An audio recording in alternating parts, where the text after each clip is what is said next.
गुजरात में कांग्रेस का vote half कर दिया, पंजाब में इनका स्विच ऑफ कर दिया, दिल्ली में साफ कर दिया और आपने इनको माफ कर दिया कि शाम तक सुबह की नजरों से उतर जाते हैं, इतने समझौतों पे जीते हैं कि जमीर भी मर जाते हैं। कई बार विपक्ष के लोगों से INDIA का हिंदी फुल फॉर्म पूछा तो पहले दिन तो लोग गूगल देख के भी नहीं बता पाए। न तुम ही मिले न मयस्सर तुम्हारी दीद हुई, दीद मतलब साइट, न तुम ही मिले न मयस्सर तुम्हारी दीद हुई, तुम ही कहो ये मुहर्रम हुई कि ईद हुई।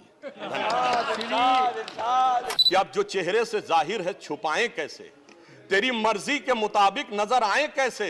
अब इस घर को सजाने का तसव्वुर हुआ बात की बात, अब तो मुश्किल है कि इस घर की हकीकत को छुपाएं कैसे। Doctor Sudhanshu Trivedi 20 minutes. माननीय सभापति महोदय, आज जब इस राष्ट्रीय राजधानी क्षेत्र विधेयक के ऊपर मैं समर्थन करने के लिए खड़ा हुआ हूं, तो पहले मैंने विपक्ष के विद्वान वक्ता महोदय का वक्तव्य सुना तो मुझे विचित्रता का अनुभव हुआ और संपूर्ण विपक्ष को देखकर विस्मय हो रहा है। विचित्रता इसलिए कि उन्होंने कहा कि I have not seen any parallel anywhere. तो मैं भी कहना चाहता हूं, ये पहली बार ऐसा हो रहा है कि किसी देश की राष्ट्रीय राजधानी में उस देश की केंद्र सरकार की शक्तियां, उससे अधिक शक्तियां किसी और की होनी चाहिए। मेरे विचार से दुनिया में ऐसा कोई दूसरा उदाहरण देखने को नहीं मिलेगा। So I support what Abhishek Manu Singhvi ji has said, I am unable to find parallel anywhere in the world.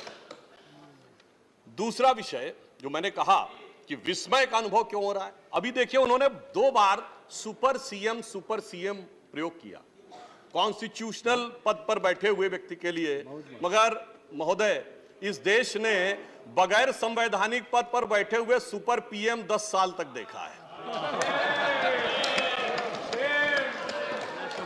और मैं ये कह रहा हूं कि अभी मैंने कितना सुंदर सामंजस्य देखा कि उन्होंने कहा कि समय कम हो रहा है, तो आम आदमी पार्टी वालों ने कहा हम भी समय देने को तैयार हैं। सारे विपक्ष को देख के विस्मय होता है कि कांग्रेस पार्टी, जिसका कि 3 राज्यों में स्थिति यह रही कि गुजरात में वोट हाफ कर दिया, बिल्कुल बता रहे हैं, सुनिए तो, अरे सुनिए तो, बता रहे हैं। सॉरी गुजरात मेंबर्स का vote one second. Dr. Abhishek Singhvi was heard in rapt attention. This is the decorum of the house. No. Yes, I am coming to that, sir. Let me do not get into disruptive mode. Doctor तो मैं कहना चाहता हूं कि ये लोग किस तरीके से आए हैं साथ में। अरे साहब बहुत सारे शेर बोले तो ऑर्डिनेंस के पार्ट नहीं थे, हम भी बता रहे हैं आपको। I will have to name you. देखिए इनकी I will have to name you. कि you have got it as a habit. क्या शिद्दत दिख रही है एक दूसरे को सपोर्ट करने में। देखिए इनकी स्थिति ये Gujarat we want decorous debate here. Doctor said many things, maybe digestible, maybe indigestible. Doctor Sudhanshu Trivedi, मैं सिर्फ ये कहना चाहता हूं कि गुजरात में कांग्रेस का वोट हाफ कर दिया, पंजाब में इनका स्विच ऑफ कर दिया, दिल्ली में साफ कर दिया और आपने इनको माफ कर दिया। और उसके माफी के बाद भी मुझे लगता है अभिषेक मनु सिंघवी जी ने कहा था, तो मैं भी ये कहना चाहता हूं, आप साथ में आए हैं दिल्ली के इस बिल पे, दिल्ली की जनता के लिए आए हैं या किसी और कारण से आए हैं, ये दिल्ली की समझदार जनता समझती है। तो मैं भी एक पंक्ति कहना चाहूंगा कि शाम तक सुबह की नजरों से उतर जाते हैं, इतने समझौतों पे जीते हैं कि जमीर भी मर जाते हैं। अब यह एक संवैधानिक विषय है, संवैधानिक विषय है कि यह जिस प्रकार से संविधान में लागू होना चाहिए, परंतु उसके साथ राजनीतिक टीका टिप्पणी की जा रही है, तो एक सैद्धांतिक विषय भी आता है। तो मैं संवैधानिक और सैद्धांतिक दोनों विषयों का जवाब दूंगा। I will reply both the constitutional and conceptual aspect. देखिए माननीय गृह मंत्री जी ने लोकसभा में बहुत स्पष्ट किया था कि दिल्ली पूर्ण राज्य नहीं है, यह एक विशेष श्रेणी का यूनियन टेरिटरी है, यानी विशेष श्रेणी का संघ शासित राज्य है। वैसे मुझे लगता है संघ शब्द आते ही बेचैनी ज्यादा हो सकती है दूसरी तरफ, और संघ शासित से बेचैनी और हो सकती है, इसलिए मैं यूनियन टेरिटरी वर्ड प्रयोग करूंगा। It is a special category of union territory. और वैसे भी आजकल अंग्रेजी के प्रति मोह बहुत ज्यादा है, क्योंकि अपने गठबंधनों का भी नाम अंग्रेजी में ही ज्यादा रखा जा रहा है। संविधान में जो भाग 8 में उल्लिखित, वैसे तो जब मैंने टीवी चर्चा के दौरान कई बार विपक्ष के लोगों से INDIA का हिंदी फुल फॉर्म पूछा, तो पहले दिन तो लोग गूगल देख के भी नहीं बता पाए। खैर, अब मैं कहना चाहता हूं कि संविधान के भाग 8 में उल्लिखित प्रावधानों के अनुसार, अरे सुनिए बात, देखिए संविधान के भाग 8 में उल्लिखित प्रावधानों के अनुसार अनुच्छेद 239 से 242 तक संविधान में इस विषय का पूर्ण वर्णन है। अनुच्छेद 239AA में इसका विशेष प्रावधान किया गया है। यदि उसके क्लॉज को 239AA3B को देखें तो संसद को दिल्ली संघ राज्य यूनियन टेरिटरी से संबंधित किसी भी विषय पर कानून बनाने का पूरा अधिकार है। इसमें किसी भी प्रकार का कोई संशय नहीं है। सर्वोच्च न्यायालय के जिस निर्णय का बार बार उल्लेख किया जाता है और हमारे विरोधी उसको अपने हिसाब से प्रयोग करते हैं, उसमें भी बहुत साफ देख लें कि 105 पेज के उस निर्णय में कहीं पर भी सर्वोच्च न्यायालय ने संसद के द्वारा दिल्ली के बारे में कानून बनाए जाने के विषय के ऊपर किसी प्रकार की कोई टिप्पणी नहीं की है। इसके बाद भी न्यायालय के आदेश में पैरा 161 और 162 को कई बार उल्लेख किया जाता है, परंतु यदि पूरे संदर्भ में देखें तो पैरा 86, 95 और पैरा 164F को पढ़ें तो वहां पर संसद के द्वारा दिल्ली के संदर्भ में किसी भी विषय के ऊपर कानून बनाने की शक्तियों का विधिवत अनुमोदन है, कहीं पर निगेशन नहीं है। और स्पष्टता के साथ इसकी आवश्यकता क्यों थी? ताकि शासकीय आदेश को एक विधायी शक्ति भी मिल सके, एग्जीक्यूटिव ऑर्डर को एक लेजिस्लेटिव पावर भी मिल सके। इसलिए उस अस्पष्टता को दूर करने के लिए, to remove any an iota of suspicion, यह आवश्यक था। इसलिए मैं इस बिल का समर्थन करता हूं। अब कई बार लोग कहते हैं साहब अध्यादेश की आवश्यकता क्यों थी? वैसे तो माननीय गृह मंत्री जी ने भी इस विषय को लोकसभा में बताया था। अभिषेक मनु सिंघवी जी ने कहा कि 19 तारीख को अध्यादेश क्यों आया। शायद उन्हें ध्यान हो कि दिल्ली सरकार में जैसे ही चंद दिनों में ताकत मिली तो सबसे पहले किन फाइलों के बारे में, सतर्कता के साथ सतर्कता विभाग की फाइलों के बारे में कार्रवाई की गई। मीडिया में प्राप्त समाचारों के अनुसार सतर्कता सचिव ने यह रिपोर्ट किया कि रात 9 बजे मंत्री के द्वारा उनको कॉल किया गया, सुबह 3 बजे तक वह कार्रवाई चलती रही, 76 से अधिक फाइलें मंगाई गईं और उन्होंने उपराज्यपाल महोदय को यह आशंका भी व्यक्त की कि उसमें कई ऐसी फाइलें थीं जो कि गोपनीय थीं और उसके अनुसार उन फाइलों में किसी भी प्रकार की छेड़छाड़ भी संभव है। अब मुझे बहुत आश्चर्य होता है कि दिल्ली में बाढ़ आई तो दिल्ली फ्लड कंट्रोल अथॉरिटी की बैठक तो 2 साल से नहीं हुई, मगर विजिलेंस की फाइलें ओवरनाइट सर्च की गई। तो मेरे विचार से, और ये सर 16 और 17 मई की रात का था, तो मानी हुई बात है जब ऐसी परिस्थिति नजर आएगी तो उसके 1-2 दिन के अंदर अध्यादेश की आवश्यकता महसूस होगी।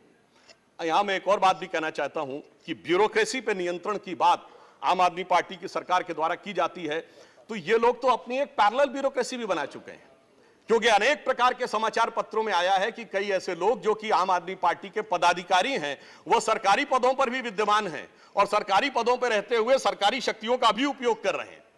वैसे ये लोग बहुत दावा करते हैं कि उन्होंने बहुत सारी चीजें फ्री दिया, कुछ 100 रुपए दिल्ली की जनता को कुछ मामलों में फ्री मिला और अपने लोगों को कई मौकों पे, कई जगहों पे, दर्जनों से ऐसे लोग हैं जिनको लाख लाख 1.5 लाख की तनख्वाहें मिली। और यदि आरोपों को देखा जाए तो करोड़ों रुपए के घोटालों के आरोप हैं। एक कहावत होती है, माले मुफ्त दिले बेरहम। तो मैं कहना चाहूंगा इनकी तो स्थिति यह है कि माले मुफ्त दिले बेरहम, दिल्ली पे सितम और करोड़ों हजम। अब एक और बात जो ब्यूरोक्रेसी के नियंत्रण की बात है, तो मैं ध्यान दिलाना चाहता हूं, इस दिल्ली प्रदेश में एकमात्र ऐसा प्रकरण हुआ जो पूरे देश के इतिहास में बहुत विचित्र था कि दिल्ली के मुख्य सचिव ने दिल्ली के मुख्यमंत्री आवास के अंदर अपने साथ मैन हैंडलिंग का आरोप लगाया। मेरे विचार से पूरे भारत के इतिहास में ऐसा कोई उदाहरण नहीं होगा कि इस प्रकार की बात, इस प्रकार का आरोप लगा हो और वह भी मुख्यमंत्री की उपस्थिति में लगा हो। यह दर्शाता है कि ब्यूरोक्रेसी को नियंत्रण करने की जो छटपटाहट है उसमें वास्तविकता में वो फितरत क्या है। और मैं एक टेक्निकल पॉइंट कहना चाहता हूं, दिल्ली का कोई स्टेट कैडर नहीं है, जैसे राज्यों का कैडर होता है तो राज्य का मुख्यमंत्री उस कैडर को नियंत्रित करता है। जो आईएएस और आईपीएस अधिकारी होते हुए यूनियन टेरिटरी कैडर में आते हैं, जब वो सारे राज्यों में, सारी केंद्र शासित राज्यों में उनका स्थानांतरण हो सकता है, तो मैं आपके माध्यम से विपक्ष से पूछना चाहता हूं कि यदि दिल्ली के एक अधिकारी का ट्रांसफर गोवा होना है और दिल्ली के सीएम की उस पर एब्सोल्यूट अथॉरिटी होगी तो यह कैसे संभव हो सकता है। इसलिए यह आवश्यक है कि इस विषय के ऊपर केंद्र सरकार की शक्तियां परिभाषित हो। अब एक दूसरी बात भी है, दिल्ली में स्टेट कैडर भी नहीं है, यानी जैसे स्टेट पब्लिक सर्विस कमीशन होता है और राज्य के कैडर होते हैं, तो यहां भी दानिक्स कैडर है, यानी दानिक्स कैडर में भी 3-4 यूनियन टेरिटरी आती हैं, दमन दीव और अन्य। अब दानिक्स कैडर के एक अधिकारी की जरूरत यदि अंडमान में या दमन दीव में भी होगी और दिल्ली का मुख्यमंत्री यह तय करेगा, तो क्या यह संवैधानिक दृष्टि से उचित है।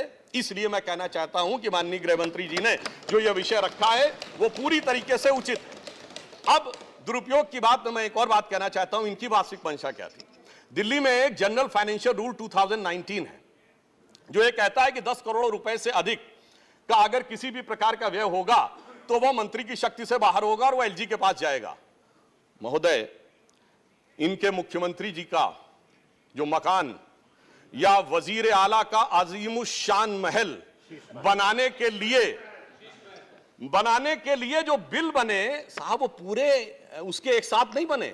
10 करोड़ से कम के 8.5, 8, 7.5, 9 करोड़ रुपए के डिफरेंट बिल बने और एक मद ऐसा है जिसमें कि मुख्यमंत्री कार्यालय के कर्मचारियों के लिए, महोदय जानते कितने का बिल बना? 9.99 करोड़, यानी 0.01 से कैसे बचा जा सकता है कि टेंडर न करना पड़े, मन मुताबिक खर्चे कर लिए जाएं। यह दर्शाता है कि नियमों के प्रति और ब्यूरोक्रेटिक नियमों के प्रति इनके मन में क्या आस्था है। और इतना ही नहीं, दिल्ली मेट्रो के लिए तो वृक्ष काटने की परमिशन वर्षों तक नहीं मिलती थी, मगर मुख्यमंत्री आवास के लिए वृक्ष काटने की परमिशन उनको मिल जाती थी। अब इसके साथ मैं एक और बात कहना चाहता हूं, एक नैतिकता, सैद्धांतिकता का सवाल उठाया जाता है, तो मैं कोट करना चाहता हूं कि दिल्ली के मुख्यमंत्री जी ने, जिनका वो आलीशान शीश महल बना हुआ है, उन्होंने 27 अक्टूबर 2013 को शीला दीक्षित जी के विषय में लिखा था ट्वीट, और उनको मैं कोट कर रहा हूं। उन्होंने कहा कि दिल्ली की मुख्यमंत्री शीला दीक्षित जी के घर में 10 एसी लगे हैं, मैंने तो सुना है कि बाथरूम में भी एसी लगे हैं, कौन भरता है इस एसी का बिल। और आगे वो कहते हैं, मेरा तो कलेजा कांप उठता है ये सोचकर कि दिल्ली की 40% जनता झुग्गियों में रहती है, तो कोई मुख्यमंत्री ऐसे आलीशान घर में कैसे रह सकता है। मैं कहना चाहता हूं, देखिए केजरीवाल जी का कलेजा कापा हो या ना कापा हो, रूह कापी हो ना कापी हो, रूह है क्या है, किसकी रूह है, उस पर मैं टिप्पणी नहीं करना चाहता, मगर मैं एक बात जरूर कहना चाहता हूं कि शीला दीक्षित जी जहां भी होंगे उनकी रूह को बहुत तकलीफ हो रही होगी कि जब उनके ऊपर ऐसी बातें करने वालों के साथ वो सारे लोग आज आकर खड़े हुए होंगे। वैसे महोदय, उनके घर में 10 एसी थे, यहां तो 15 टॉयलेट भी हैं। और इतना ही नहीं, 1-1 करोड़ रुपए के पर्दे भी लगे हुए हैं, और 1 करोड़ रुपए के पर्दे का एस्टीमेट है। और इतना ही नहीं, अब सुनिए, उनके सामने एक दूसरी समस्या हो गई है कि अभी तक जो बातें चल रही थी, अब उनके सामने यह समस्या है कि उन चीजों को कैसे छुपाएं। देखिए, मैं इनके लिए कहना चाहूंगा कि अब उनकी फितरत जग जाहिर हो चुकी है। तो आज आम आदमी पार्टी की स्थिति यह है कि अब जो चेहरे से जाहिर है छुपाएं कैसे, तेरी मर्जी के मुताबिक नजर आए कैसे। अब इस घर को सजाने का तसव्वुर हुआ बात की बात, अब तो मुश्किल है कि इस घर की हकीकत को छुपाएं कैसे। और यहां पर इसके बाद मैं कटाक्ष के बाद एक बात करुणा के साथ कहना चाहता हूं कि अन्ना हजारे के आंदोलन से निकली हुई वो पार्टी जो एक कमरे के मकान में रहते थे और उससे निकली हुई पार्टी आज सैकड़ों करोड़ के आलीशान मकान में रहती हैं, तो मैं कहना चाहता हूं कि दिल्ली की जनता और जिन जिन लोगों ने उस आंदोलन का समर्थन किया उनके ऊपर भी एक आघात है। और साथ ही साथ ये एक बात का और भी संकेत देता है, फूड फॉर थॉट है देश के लोगों के लिए, कि एक्सपेरिमेंटल पॉलिटिक्स कई बार बड़े विचित्र परिणाम भी देती है। अब किसी नए नवेले प्रयोग को आजमाने का वक्त नहीं है, बल्कि आजमाए हुए मोदी जी के नेतृत्व को चमकाने का वक्त है। और बहुत से लोग ये कहते हैं, संवैधानिक नैतिकता का प्रश्न उठाते हैं कि अध्यादेश क्यों लाया गया। अध्यादेश के लाने का तात्कालिक कारण मैंने बता दिया, और वैसे मैं अपने विपक्ष के लोगों के सुलभ संज्ञान के लिए बता देना चाहता हूं कि इन लोगों ने कितनी बार अध्यादेश लाए हैं। नेहरू जी की सरकार में 70 बार, इंदिरा जी के जमाने में 77 बार, राजीव जी के समय में 35 बार, नरसिम्हा राव जी के समय में 77 बार, मनमोहन सिंह जी के समय में 61 बार, और जो यूनाइटेड फ्रंट गवर्नमेंट बनी थी भाजपा विरोध में, उसमें 1.5 साल में 77 बार। तो मुझे लगता है अध्यादेश का विषय उठाने से पहले इस अंक गणित को भी देख लेना चाहिए। अब मैं एक और बात कहना चाहता हूं, जो संविधान की दुहाई देते हैं उनके लिए। ये तो वो लोग हैं सभापति महोदय जिनकी संविधान में क्या आस्था है। इन्होंने संसद के द्वारा पारित सीए कानून के खिलाफ विधानसभा में प्रस्ताव पारित कर दिया। यह संविधान का सम्मान है। और वो सिटीजनशिप अमेंडमेंट एक्ट था। नागरिकता का विषय तो पूर्ण राज्य का भी विषय नहीं हो सकता, और तो उसके बावजूद दिल्ली सरकार ने पारित कर दिया। तो इसका अर्थ हुआ कि ये जिस प्रकार के कार्य करते हैं उनका संविधान में कोई आस्था नहीं है। और अभिषेक मनु सिंघवी जी अभी कह रहे थे इलेक्टेड गवर्नमेंट, तो मैं याद दिलाना चाहता हूं, after the 72nd and 73rd constitutional amendment there are 3 tier of government, जिसमें एक म्युनिसिपल और जिला पंचायत, एक स्टेट और एक सेंटर। तो मान्यवर, ये तो राजीव गांधी जी लाए थे। तो आपके मन में ना ऊपर वाली इलेक्टेड गवर्नमेंट के लिए सम्मान है, ना नीचे वाली, क्योंकि चंद महीने पहले तक तो ये एमसीडी से भी लड़ते थे और दिल्ली से भी लड़ते थे। तो जब आप कॉन्स्टिट्यूशनल वैलिडिटी की बात करें तो मेरे विचार से तीनों गवर्नमेंट की बात होनी चाहिए, और केंद्र सरकार के संबंध में केंद्र से अधिक संवैधानिक शक्ति इलेक्टेड गवर्नमेंट में इस विषय के ऊपर किसी और की नहीं हो सकती। और मैं एक और बात वेदना के साथ कहना चाहूंगा, ये तो वो लोग हैं जिन्होंने गणतंत्र दिवस की परेड पर भी संवैधानिकता की बात करते हैं, जिस दिन संविधान लागू हुआ उसकी पूर्व संध्या पे प्रदर्शन किया था। महोदय, मैं बताना चाहता हूं कि जिस समय इमरजेंसी लगी थी तब भी हमने कभी 15 अगस्त और 26 जनवरी के दिन राजनीति करने का प्रयास नहीं किया। तो वो लोग जब संवैधानिकता की दुहाई देते हैं तो बहुत आश्चर्य लगता है। और जब बार बार यह स्पष्ट किया जा चुका है कि फुल स्टेट नहीं है महोदय, मगर ये फुल स्टेट से भी संतुष्ट होने वाले नहीं है। इन्हें तो सुपर स्टेट चाहिए, और फुल स्टेट से सुपर स्टेट की दौड़ में मुझे डर इस बात का है कि मेंटल स्टेट में भी ना पहुंच जाएं कहीं, तो कोई आश्चर्य की बात नहीं हो सकती है। और यह बात इसलिए कह सकते हैं कि 49 दिनों की वो सरकार, जब कांग्रेस पार्टी ने इनकी पालकी ढोकर सत्ता की दहलीज पहली बार पार कराई थी, उसके द्वारा अगर आप पारित इनका लोकपाल विधेयक देख लें तो उसमें संसद और सुप्रीम कोर्ट और जाने क्या क्या सारी चीजों को एक में मिला लिया गया था। और मैं एक बात और कहना चाहता हूं, ये तो वो पार्टी देश का संविधान छोड़िए, अपनी पार्टी के संविधान में आस्था नहीं रखती। जब आम आदमी पार्टी बनी थी तो उसके संविधान में व्यवस्था थी कि उनका अध्यक्ष या संयोजक 3 वर्ष के लिए होगा और अधिकतम 2 बार होगा। मगर जो मीडिया में प्राप्त समाचारों के अनुसार 3 साल पहले उन्होंने वो संविधान में चेंज कर दिया, यानी अब जीवन पर्यंत या अपनी इच्छा के प्रसाद पर्यंत केजरीवाल जी इस विषय के ऊपर रह सकते हैं। तो मैंने इसलिए कहा ना, अपने संविधान के बारे में बात करिए।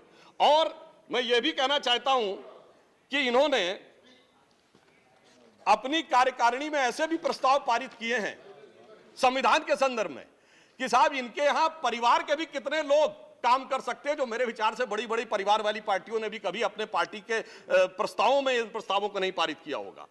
और मैं ये भी कहना चाहता हूं कि बहुत आश्चर्य लगता था कि जब ये इंडिया अगेंस्ट करप्शन के स्वरूप से आगे बढ़े थे, तब एक ही पंक्ति में बता देना चाहता हूं, क्योंकि जब आप इसकी बात करते तो क्या क्या नहीं था, कहां से बात शुरू हुई थी। हम राजनीति में नहीं आएंगे, फिर कसम खाते कांग्रेस का साथ नहीं लेंगे, फिर उसके बाद बंगला नहीं लेंगे, फिर शपथ खाते गाड़ी नहीं लेंगे, फिर शपथ खाते सुरक्षा नहीं लेंगे, और आज स्थिति यह है।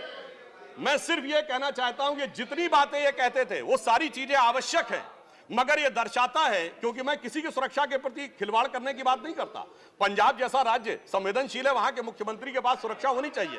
परंतु मैं सिर्फ यह कहना चाहता हूं कि यह इस बात में जो कहना चाहते हैं कि इन्होंने कितना बदलाव किया है मान्यवर, इसलिए कभी कभी इनके 10 वर्ष के अंदर चरित्र में इतना बदलाव, ये कहते सबसे जल्दी सत्ता में आए। महोदय, मैं कहना चाहता हूं भारतीय जनता पार्टी और जनसंघ, हम 1951 में बने, हमने 72 साल में कभी कांग्रेस से समझौता नहीं किया, इन्होंने 72 दिन में समझौता किया, तब ये सत्ता में आए। और इसलिए आज दिल्ली की जनता अपने को ठगा हुआ महसूस करती है, और शायद दिल्ली के लोग ये कह रहे होंगे कि मैं समझता था वो कितने मासूम थे, क्या से क्या हो गए देखते देखते। जिनको पत्थर से हमने बनाया सनम, वो खुदा हो गए देखते देखते। और मैं एक और बात भी कहना चाहता हूं संक्षेप में। मेरे विचार से इनको अध्यादेश पढ़ना चाहिए, संविधान पढ़ना चाहिए और दिल्ली का अधिनियम पढ़ना चाहिए, क्योंकि अपने को कहते हैं सबसे पढ़े लिखे मुख्यमंत्री। तो मैं ये भी बताना चाहता हूं कि ये सबसे पढ़े लिखे मुख्यमंत्री जो अपने को सबसे हाई क्वालिफिकेशन का नाज रखते हैं, 2-3 उदाहरण उनके ही बता देना चाहता हूं। जिस समय कोविड की वेव चरम के ऊपर थी, तब इन्होंने क्या कहा? इन्होंने कहा कोविड वैक्सीन का फार्मूला सारी कंपनियों को क्यों नहीं दे दिया जाता। मान्यवर, कोविड वैक्सीन तो छोड़िए, पैरासीटामोल जैसी जो दवा भी अमेरिका ने उस समय हमसे मंगाई थी। अब कोई पढ़ा लिखा व्यक्ति ये कह सकता है कि वो चूरन की तरह फार्मूला सबको दे दिया जाए? तो कभी कहते हैं कि यूट्यूब के ऊपर फिल्म क्यों नहीं लाद दी जाती है? अरे भाई, वो सरकार का अधिकार का क्षेत्र नहीं है। और फिर इतना ही नहीं, सिंगापुर में इनको बुलाया, इनविटेशन आता मेयर्स कॉन्फ्रेंस का, तो मुख्यमंत्री होते हुए जाना चाहते हैं। तो मेरे विचार से कम इनको थोड़ा पढ़ना लिखना चाहिए। और एक पढ़ने लिखने पे एक तथ्य मैं जरूर बताना चाहूंगा। जब न्यूयॉर्क टाइम्स अखबार में इनकी तारीफ निकली थी, तो इनके मुंह से निकल गया था कि दुनिया का सबसे बड़ा अखबार, और उसमें इतनी तारीफ निकलवाना आसान नहीं है। वैसे निकलवाना शब्द निकल गया था। मगर मैं पढ़े लिखे मुख्यमंत्री को यह भी बताना चाहता हूं महोदय कि न्यूयॉर्क टाइम्स दुनिया का सबसे बड़ा अखबार नहीं है, वो है यमुनी शिंबुन जापान का। अमेरिका का भी सबसे बड़ा अखबार वो नहीं है, वो यूएसए टुडे। और इतना ये समझिए, इतना ही नहीं, भारत का times of India, Dainik Bhaskar, और वो भी उनसे अधिक है। तो मैं सिर्फ ये बताता हूं, अरे भाई, जिस अखबार का नाम लेते हैं कम से कम उनको तो पढ़ लेना चाहिए था। मैं आपको अधिक समय न लेते हुए मैं सिर्फ ये कहना चाह रहा हूं महोदय कि इनको ना पढ़ाई से मतलब है, इन्हें ना पढ़ाई से मतलब है, न लिखाई से मतलब है, इन्हें तो बस कमाई से मतलब है, और वो भी ऊपर वाली कमाई से। और अंत में मैं कहना चाहता हूं सर, अंत में एक लाइन और कहना चाहता हूं कि आज सब लोग मिले, आम आदमी पार्टी और कांग्रेस एक साथ मिले, भारत की सबसे पुरानी पार्टी, पुरानी धुरानी पार्टी, नई पार्टी, नई नवेली पार्टी, अजब अलबेली पार्टी, सब मिलकर एक हो गए। मगर प्राप्त क्या किया? दोनों ने सिद्धांतों से समझौता किया, और कांग्रेस ने भी इतना सयाना दांव चला कि इन्होंने अगर उनका हाथ पकड़ के दिल्ली अध्यादेश पर समर्थन लिया हो तो अविश्वास प्रस्ताव ले आए, लीड उनको मिल गई। तो इसलिए मैं कहना चाहता हूं अंत में कि इन लोगों को आखिर में क्या प्राप्त हुआ, ये पंक्ति कह के समाप्त करता हूं कि इनको विधेयक भी नहीं मिला और सम्मान भी नहीं मिला, यानी इज्जत भी गई, बात भी नहीं मिली। तो एक पंक्ति कहता हूं, न तुम ही मिले, आप लोगों के लिए लागू है, न तुम ही मिले न मयस्सर तुम्हारी दीद हुई, दीद मतलब साइट, न तुम ही मिले न मयस्सर तुम्हारी दीद हुई, तुम ही कहो ये मुहर्रम हुई कि ईद हुई। सुखेंदु शेखर रे